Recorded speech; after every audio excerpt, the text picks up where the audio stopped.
మన VVIT university absolute discipline, absolute education. 1971 Bharat Pakistan యుద్ధం. బంగాళాఖాతంలోకి దూసుకువచ్చిన పాకిస్తాన్ గర్వకారణం PNS ఘాజీ జలంతర్గామిని భారత నౌకాదళం జలసమాధి చేసింది. ఆ ఘోర పరాజయం తర్వాత గత 50 ఏళ్లుగా బంగాళాఖాతంలో పాక్ నౌకాదళం అడుగుపెట్టే ధైర్యం కూడా చేయలేదు. కానీ ఇప్పుడు సీన్ మారుతుంది. 5 దశాబ్దాల తర్వాత మళ్ళీ బంగాళాఖాతంలోకి పాకిస్తాన్ జలాంతర్గాములు రాబోతున్నాయి.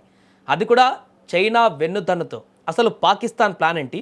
చైనా ఇచ్చిన ఆ హ్యాంగర్ క్లాస్ సబ్మెరైన్స్ ప్రత్యేకతలేంటి? ఇది భారత రక్షణ రంగానికి ఎలాంటి సవాల్ విసరబోతుంది? ఈ వీడియోలో పూర్తిగా తెలుసుకుందాం. ఇటీవల శ్రీలంకలోని కొలంబో ఓడరేవుకు ఒక పాకిస్తాన్ యుద్ధ నౌక వచ్చింది. ఆ వేదికగా పాక్ కమాండర్ ఒమర్ ఫారూక్ చేసిన వ్యాఖ్యలు ఇప్పుడు అంతర్జాతీయ రక్షణ రంగంలో సంచలనం సృష్టిస్తున్నాయి.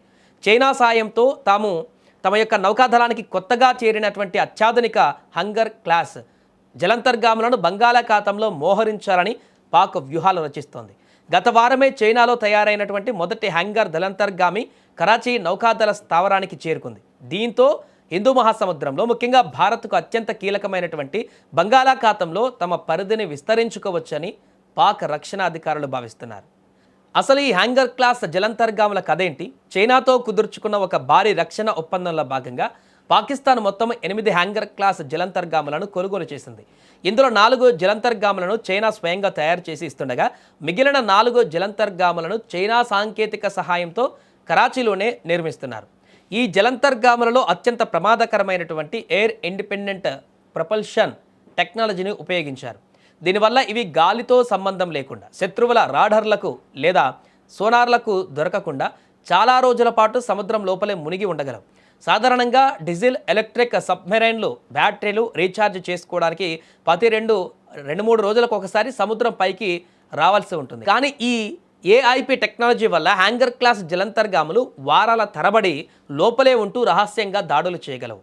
మరి ఈ పరిణామం భారతదేశానికి ఎందుకు ఆందోళన అంటే, బంగాళాఖాతంలో విశాఖపట్నం వేదికగా భారత తూర్పు నౌకాదళ స్థావరం ఉంది. మన వ్యూహాత్మక అణు జలంతర్గాములు ఇక్కడే ఉంటాయి. అలాగే భారతదేశ ప్రధాన వాణిజ్య సముద్ర మార్గాలు కూడా ఈ ప్రాంతం గుండానే వెళ్తాయి. ఇప్పుడు పాక్ జలంతర్గాములు ఇక్కడ తిరిగితే మన భద్రతకు వాణిజ్యానికి సవాలుగా మారే ప్రమాదం ఉంది. దీనికి తోడు ఇటీవల బంగ్లాదేశ్లో రాజకీయ మార్పుల తర్వాత బంగ్లాదేశ్ పాకిస్తాన్ దేశాల మధ్య నేరుగా విమాన సర్వీసులు, వాణిజ్యం మరియు సైనిక బంధాలు బలపడుతున్నాయి. ఇది పాకిస్తాన్కు మరింత కలిసి వచ్చే అంశం. ఒకవేళ బంగ్లాదేశ్ తీరాన్ని వాడుకొని పాక్ జలంతర్గాములు ఇక్కడ తిరిగితే అది భారత్ను తూర్పు వైపు నుండి కూడా ఒత్తిడిలోకి నెట్టే చైనా పాక్ ఉమ్మడి వ్యూహంలో భాగమేనని నిపుణులు హెచ్చరిస్తున్నారు. అయితే పాకిస్తాన్ ఎన్ని నక్కజిత్తులు వేసినా భారత్ దగ్గర దానికి తగిన సమాధానం సిద్ధంగా ఉంది.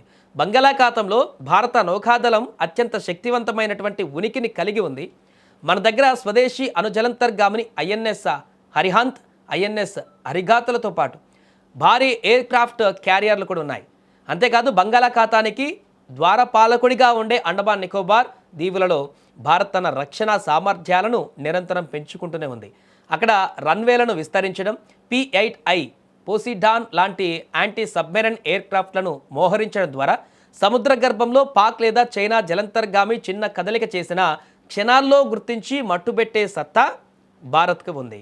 1971లో ఘాజీకి పెట్టిన గతే మళ్లీ పడుతుందని పాకిస్తాన్కు బాగా తెలుసు. అందుకే చైనా వెనక ఉండి నడిపిస్తున్న ఈ వ్యూహాత్మక ఆటలో భారత్ మరింత అప్రమత్తంగా ఉంటుంది. మరి చైనా సాయంతో బంగాళాఖాతంలోకి అడుగు పెట్టాలని చూస్తున్న పాకిస్తాన్ ప్రయత్నాలపైన మీ అభిప్రాయం ఏంటో కూడా కామెంట్ చేయండి.